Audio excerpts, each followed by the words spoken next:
So, this is a road where I have certain traffic, a certain flow, and maybe I have a speed breaker here.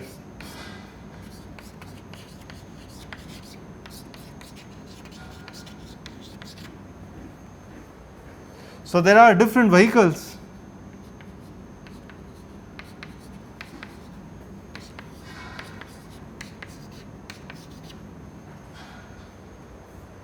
so they travel to the right. When they come on the speed breaker, their speed reduces and then they again go further downstream. And in fact, what could happen is that I could sit here as an Eulerian observer and I would see maybe the vehicles are going at 60 kilometers per hour. And I again see the vehicles here are 60 kilometers per hour, but at the speed breaker they are 10 kilometers per hour. And all vehicles do that. So, a vehicle comes, slows down and then speeds up again. But if I position myself at any location, then at each and every location the speed is not changing with time. Okay? So, what is happening is that if I am a Lagrangian observer, I follow, let us say, this particular vehicle, then its speed reduces and then increases again. But if I station myself as an Eulerian observer, then of course things are not changing with time, they are constant. So, that is what is being said here. And why is this happening? It is simply because of the equations here. So, again if I interpret, let us say, just the first equation, the acceleration of a certain vehicle, the material rate of change of speed, then we are saying because it is a steady flow, so this quantity is 0, it is not changing. But these quantities could still change because my things are changing with x. So, if I put my x coordinate system along the road, then actually I am talking about dvx by dt is del vx by del t. This is 0 for steady flow, and plus I have Vx del Vx by del x. Notice I have gotten rid of these two terms because I am talking about some kind of a one dimension only. Of course, x is curved. So, a material acceleration could still take place because there is a change in Vx along x. Okay? If Vx was uniform, so suppose there was no speed breaker and my vehicles were everywhere going with 60 kilometers per hour, then the material acceleration would also be 0. Okay? So, I hope you are able to understand what constitutes a steady state. So, steady state implies that this Eulerian or the local derivative is 0 everywhere. The material derivative could still be non-zero. All right. You may also want to note that steady versus unsteady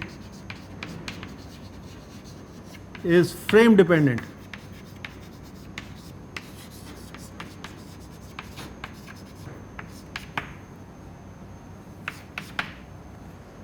So, I could have a frame of reference in which the flow appears steady and the same flow in another frame of reference would actually appear to be unsteady. Let me give you an example.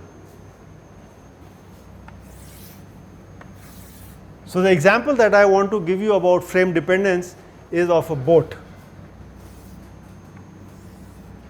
So, imagine there is a boat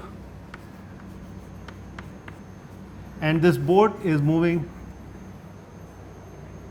to the left, and of course this is some kind of a river, okay, and this has a certain wake.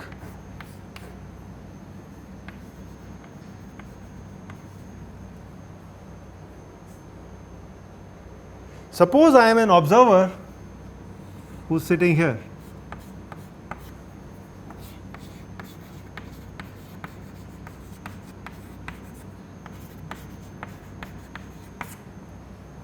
If I am an observer on the shore, then what I see is that the boat moves from the right to the left, and if I record the speed or the pressure or any quantity, let us say at this point, suppose I call this as point A, then I would see that speed changes with time.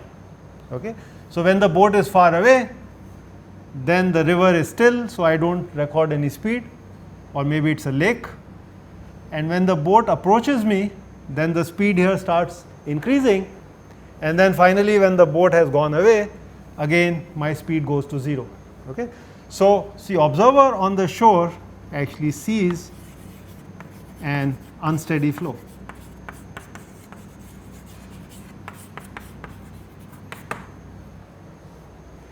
Same boat,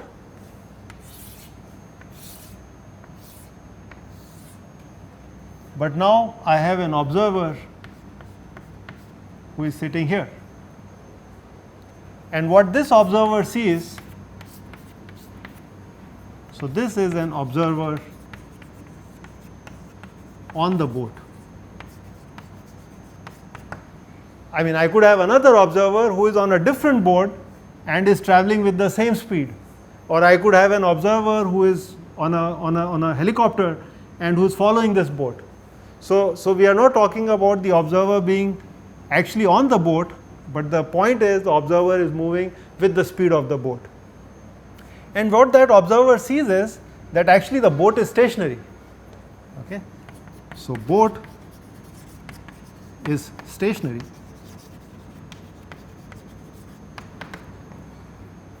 And in fact, the inflow is steady.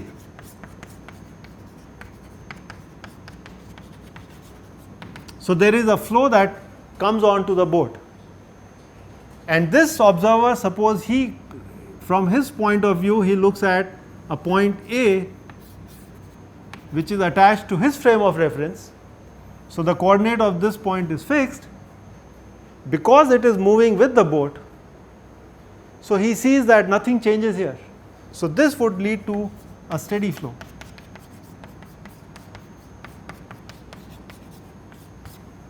Okay. So, it is the same phenomena, and one person who examines it from a certain stationary frame at the shore thinks that the flow is unsteady, but you do a small change of frame of reference and you get a steady flow. So, in fluid mechanics, it is extremely important to choose the correct frame of reference.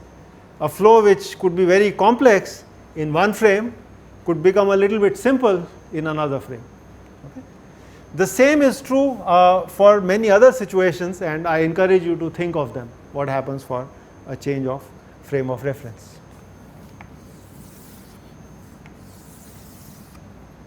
Okay, now I want to talk about the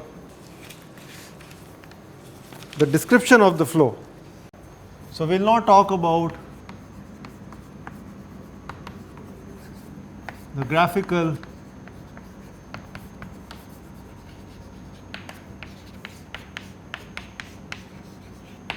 description of flow.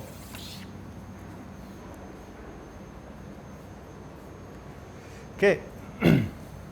So, there are certain fluid elements which are moving and I want to track them.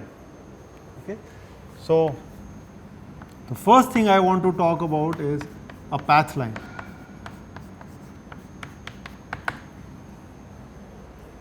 So, this is essentially just a trajectory of a fluid element.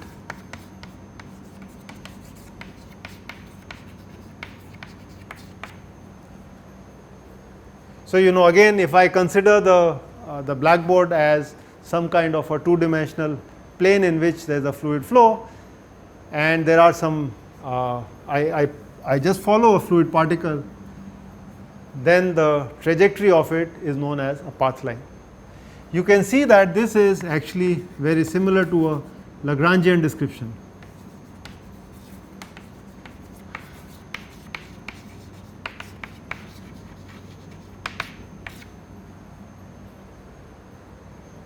But as I said, this would not be so useful as far as fluid mechanics is concerned, because we are more interested in a Eulerian description. How can I get path lines? I can use tracer particles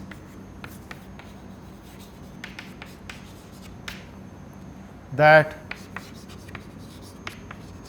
go with flow without disturbing it.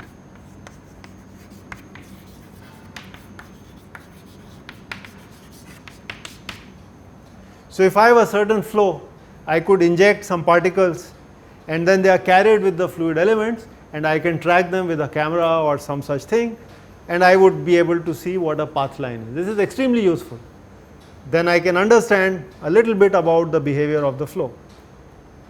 Another possibility is many people use what are called hydrogen bubbles. So they will use bursts of hydrogen bubbles from an electrode.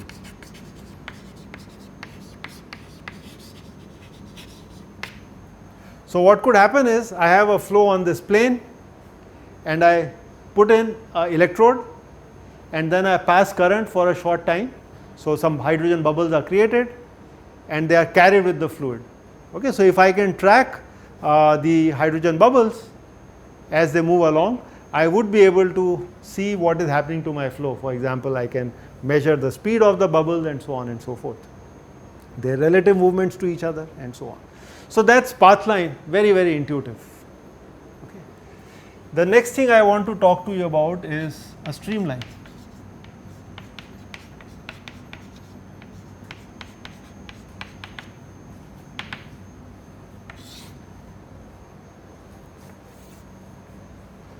So streamline is another interesting concept where tangents to streamline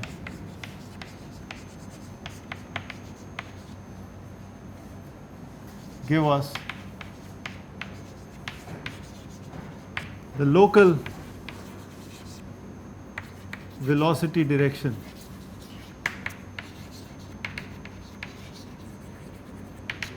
at each point.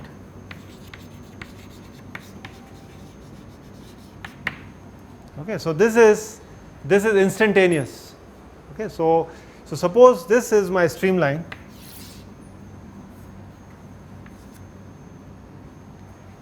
and then if I took a point here, then the tangent to this point would be in the direction of the velocity. Okay, so very simple. This of course is an Eulerian concept.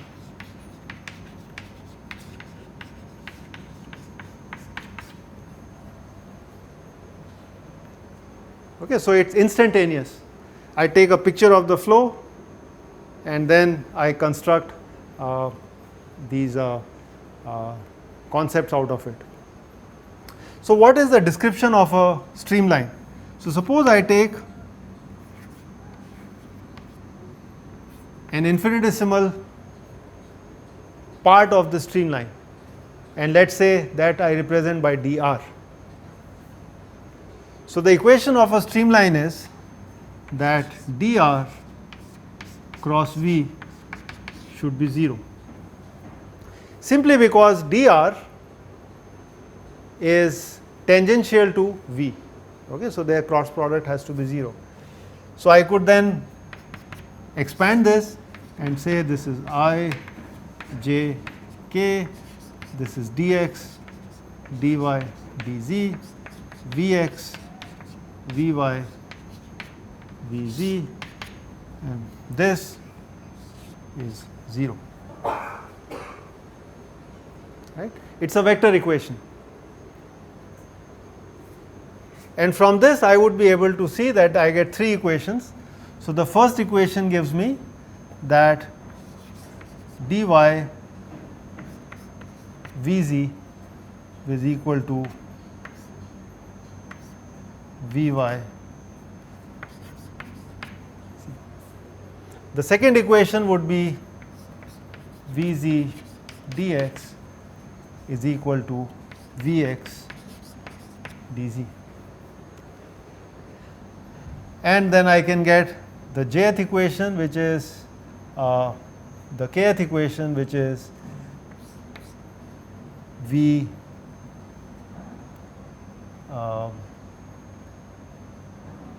y dx is equal to Vx dy.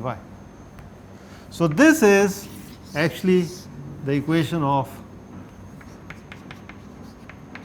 streamline. Okay. So if I integrate these three equations, I would be able to get the line in 3 dimensions. What about in 2D? So in 2D, I could simply take this equation over here, and I would see that dy by dx is simply given as Vy by Vx. Okay, that's the equation of a streamline.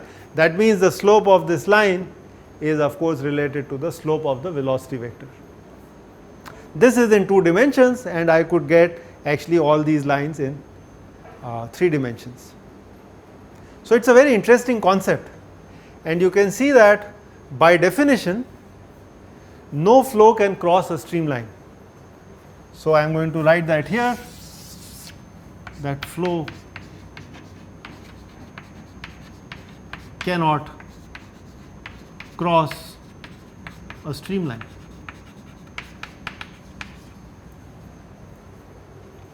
Okay. In fact, a corollary of this is that if I draw two streamlines, so this is streamline 1 and this here is streamline 2,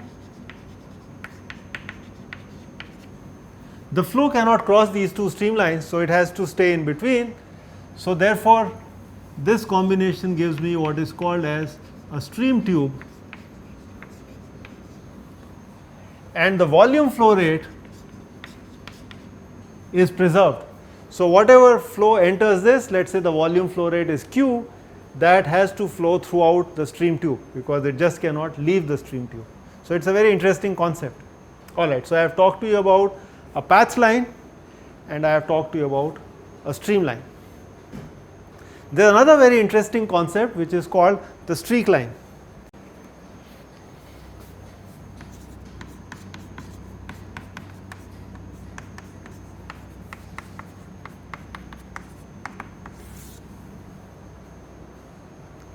So suppose we inject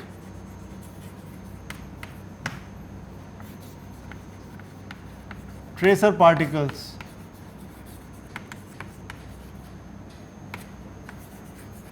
at some location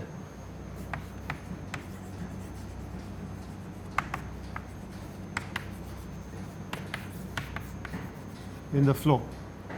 Okay. Then the trajectory, or rather the locus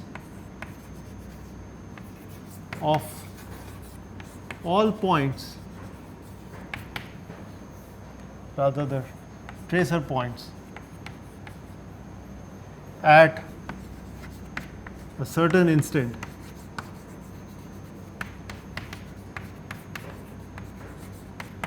that's what gives me a streak line. Okay. So essentially what we are saying is that either I could be injecting tracer particles and they go at different locations in the flow. I take a picture and wherever those particles are at that point, the locus of all those points would give me a streak line. That is one way of looking at it. The other way is that all the particles that have passed through a certain location in the flow, okay, their present location, the locus of that would give me a streak line. So an example would be the smoke from a chimney.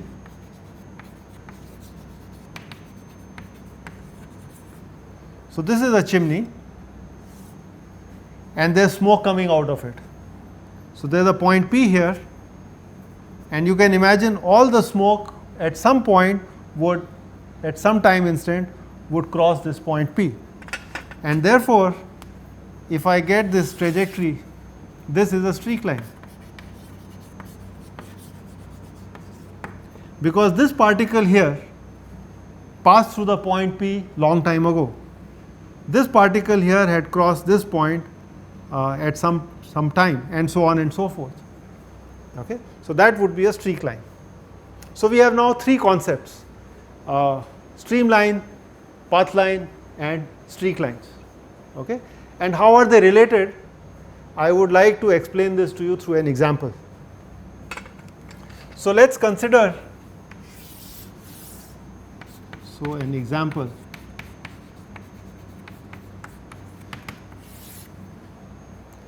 Let's consider a velocity field in 2D such that for t less than equal to 5 seconds, I have flow only along the x direction. So this is 1 meter per second in the I plus 0 j. So I have just velocity along the x direction everywhere. And then for t greater than 5 seconds, let's say I still have the magnitude as 1, but now it is at an angle 45 degrees. So I would say cos 45 degree I plus sine 45 degrees j.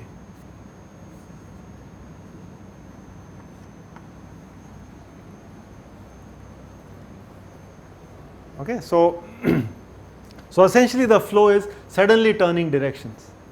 So till 5 seconds it was in the x direction, and then after 5 seconds it actually goes at a 45 degree to the x axis. And I would now like to see what happens to the path lines, what happens to the streamlines, and what happens to the streak lines. So let me draw them for you. Show you the streamlines.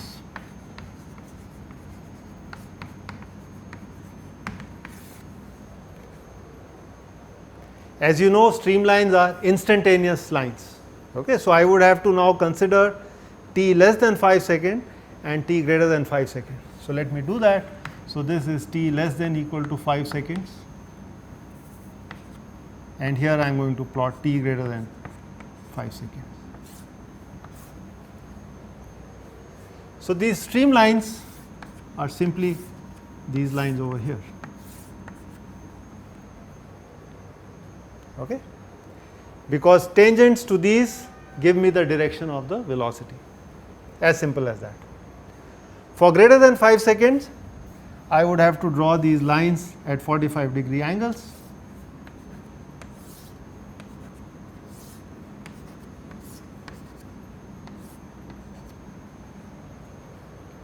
So these are my streamlines for a larger time, and any time greater than 5 seconds, this is how it looks like. So you can see the streamlines go through an abrupt change at t equal to 5 seconds, they suddenly change direction. Is this an unsteady flow? The answer is yes, because the flow is changing with time. So it is steady up to 5 seconds, it is steady beyond 5 seconds, but then in between it is changing, the velocity is changing with time, of course in a very short span of time, and therefore the flow is unsteady. Okay, what about the streak lines and path lines?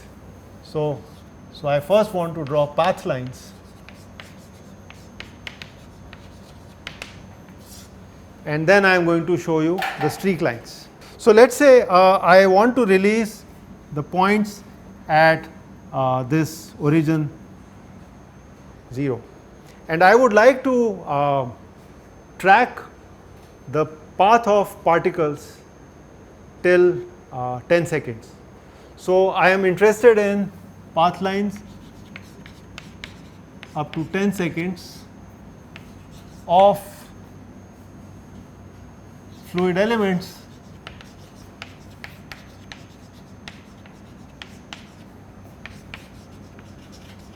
that are released in intervals of 1 second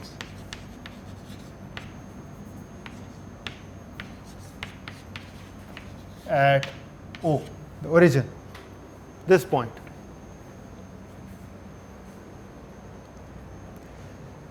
Alright, so the first particle is released at t equal to 0, okay, and I want to understand what is the trajectory of that particle.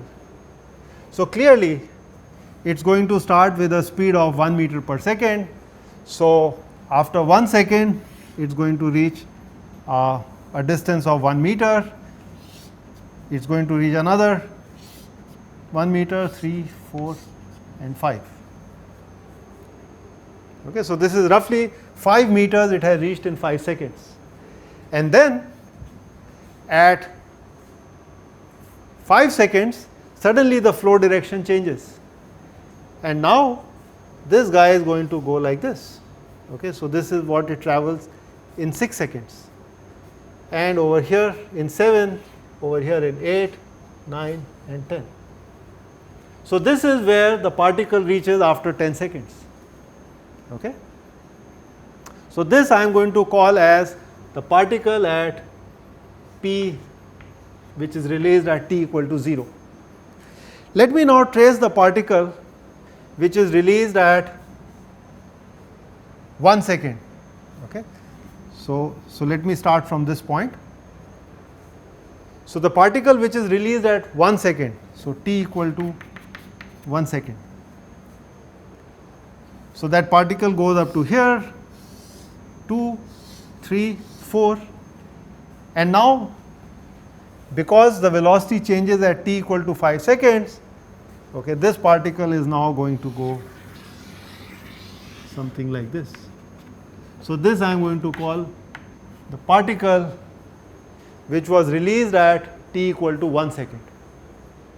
Okay, so you can see that it had less time to go with the velocity field specified in the first interval, but it gets a full 5 seconds to go with this velocity. Similarly, I can talk about the velocity of a particle. So this is p2, and then I could draw here p3, this is p4,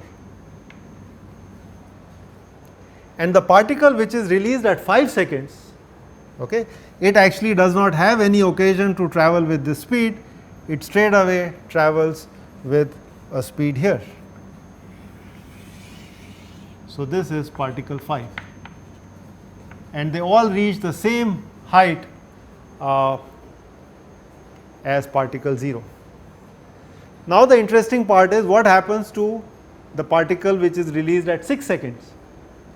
So the particle which is released at 6 seconds actually starts from here and reaches only up to here. So this is p6.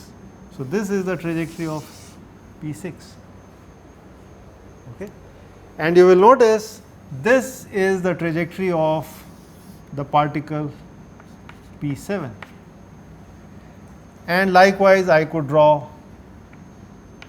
p8 and p9. So this is p9, and maybe this one over here is p8.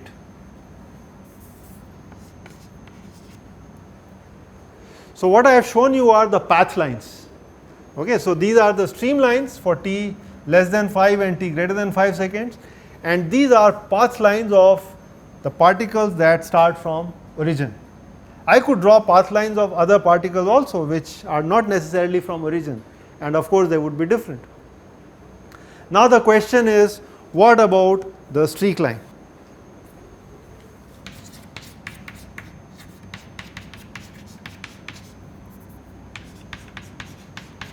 So suppose I want streak line at 10 seconds.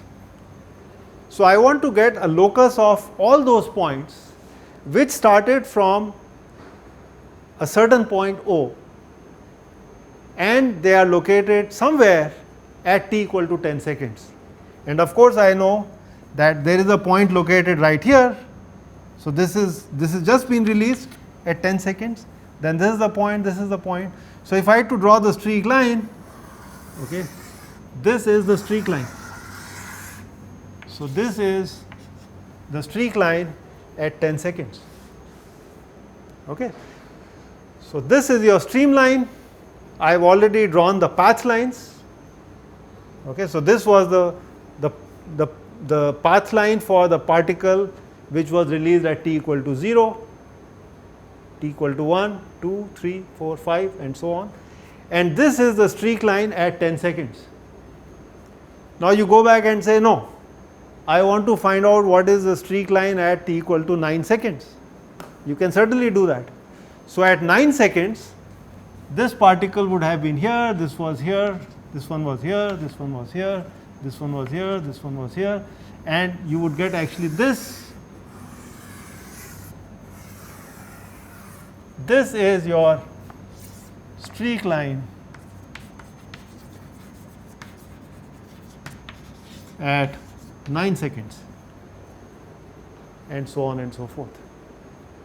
So, I hope you are able to make out that even for this simple example where the velocity field is changing with time, the streamlines, the path lines and the streak lines are different. Okay. Now, streak lines are little bit easier to get in experiments. Okay. So, streak lines are more common in experiments.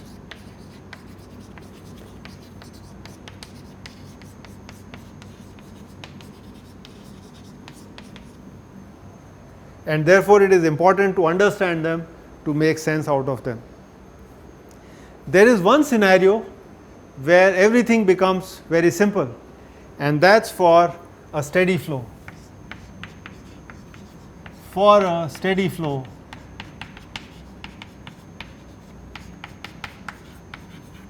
that means a flow that does not change with time in a certain frame of reference, your streamlines path lines and streak lines are identical.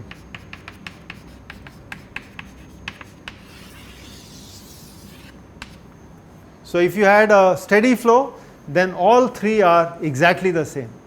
So, that is a very special case. But if you had an unsteady flow, then as I showed you, they are different. All right, so we are going to stop here today, and in the next class we are going to talk about the deformation rate of a certain fluid element and then apply the Newtonian law of viscosity to that. Thank you very much.